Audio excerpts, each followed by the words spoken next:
So the second gen, holy crap, guys. So I went ahead and just did a one-step polish on this truck. You couldn't even see a reflection in this paint. It was so scratched up, so hazy. Did a one-step polish. It took about 2.5, 3 hours to do. I didn't ceramic coat it just because the hood needs to be wet sanded and polished, and the roof needs to be wet sanded and polished as well. I didn't get to those, but I did the rest of the truck and it came out looking amazing. I can't believe how much this truck freaking shined up. Giving it a good polish. There is still, don't get me wrong, there still is a ton of defects in this paint. This paint really needs a wet sand and then a two-step polish. We're not gonna put that much time into that when we are gonna be selling it. So I think, you know, this is a 2001, a 21-year-old truck. The paint is gonna be messed up on a 21-year-old work truck. This is a work truck, guys. This ain't no show truck. So definitely this paint's gonna have some damage to it. But the one step definitely did help a ton. It brought back a good old shine to the truck. I was super surprised when I just did a test panel a couple days ago. I did this door and the other door on the other side, and I posted a picture on Instagram of the before and after, and it was insane how much clearer the paint was after that. But yeah, let's go ahead and talk about what we're gonna be doing to the second gen, and that way you guys can get an idea of what's coming in the next couple of videos. So one of the main things that we're doing to the second gen to get it ready to sell is cleaning up and bed linering this flatbed. So what we really wanna do is cut down the back of this thing because it just looks too bulky, too blocky, and we personally don't like it. And I think a lot of other people will think the same way that we're thinking. You know, it's too blocky, it's bent.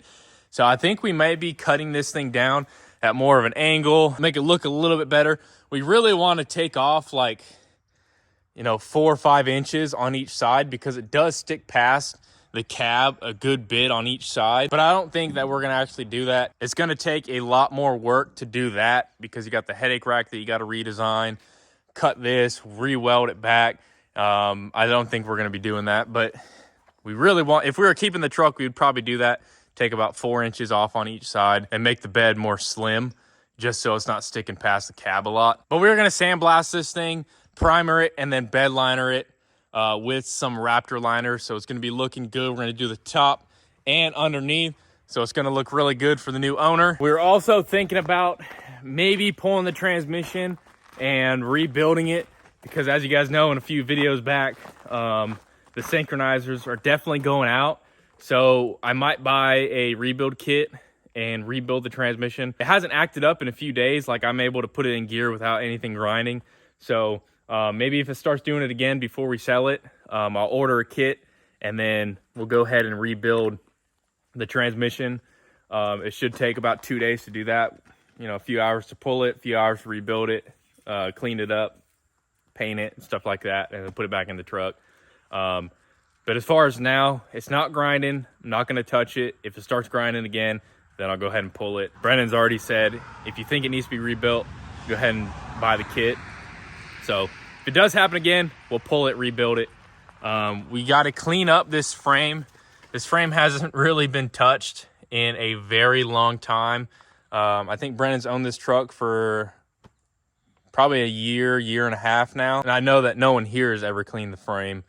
And who knows how long it's been like this from the previous owners. We have to take this sending unit out and figure out why the fuel gauge doesn't work. We don't know how much fuel's in here. I drove this thing for like a week without even knowing. It kept saying it was full. I didn't know how much fuel was in there, but I kept driving it and it never ran out. So, but we do got to fix that before the new owner. Like I said, did the paint. Holy crap. It looks really good. There is some stuff on the interior that we have to do. There is a ton of dog hair in here.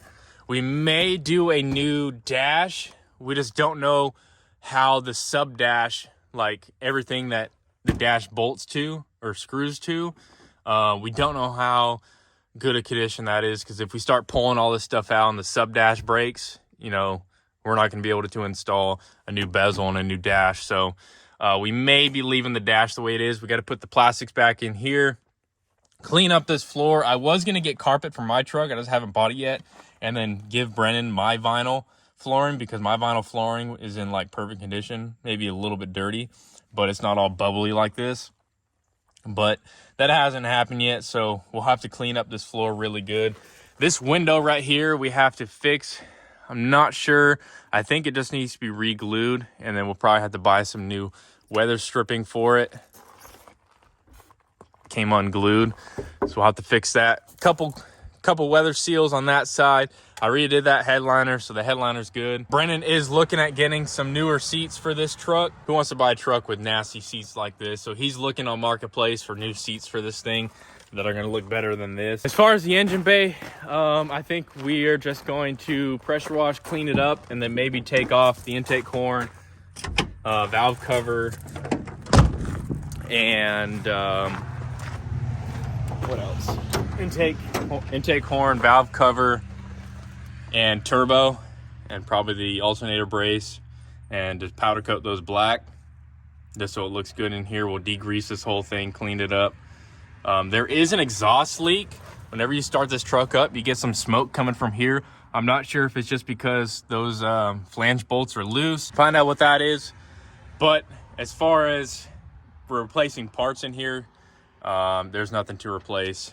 We're just going to be doing a little bit of cleanup and a little bit of powder to make it look a little bit better, because we want to try to get as much as we can for this truck. First gen and the second gen, there's definitely going to be a ton trying to get these trucks fixed up, cleaned up, and listed for sale.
So we are almost complete with the powder for this first gen. We have a little bit more to go, but to recap, we got the turbo, the alternator brace, that elbow for the charge pipe, This other charge pipe is in the oven right now. The only bad thing about this oven is it only goes to 200 degrees because it is a smoker, like you smoke meat in, but we're using it to powder coat.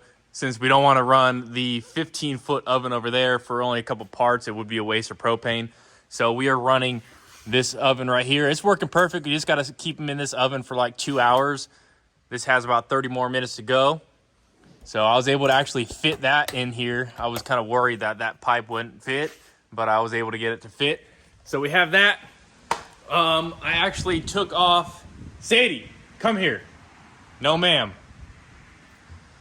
I took off these brackets right here that hold the radiator in just to powder coat them. They look gross, so I took those off, sandblasted them. They're waiting to be outgassed. I'm gonna go ahead and outgas these two brackets and then my alternator brace.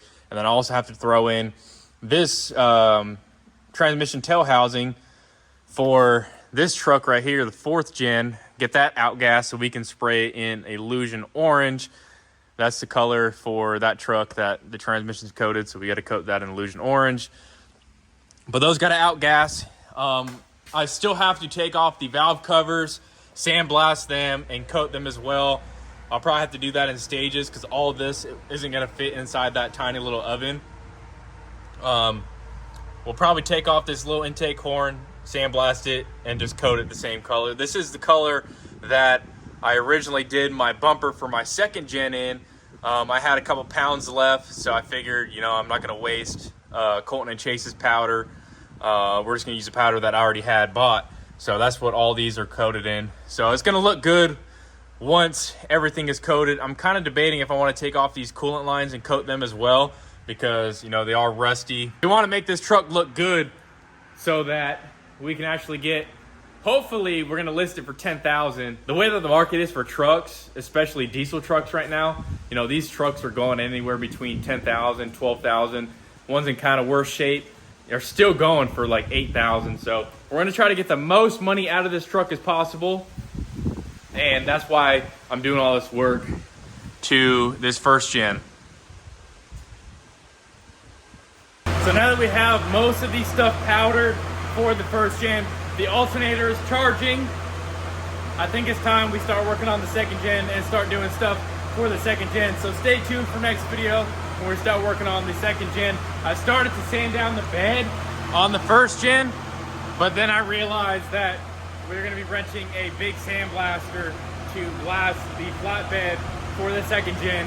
So I'm just going to wait until we get that. We'll sandblast the bed, and that way it'll be prepped and ready to go when we go ahead and bed liner.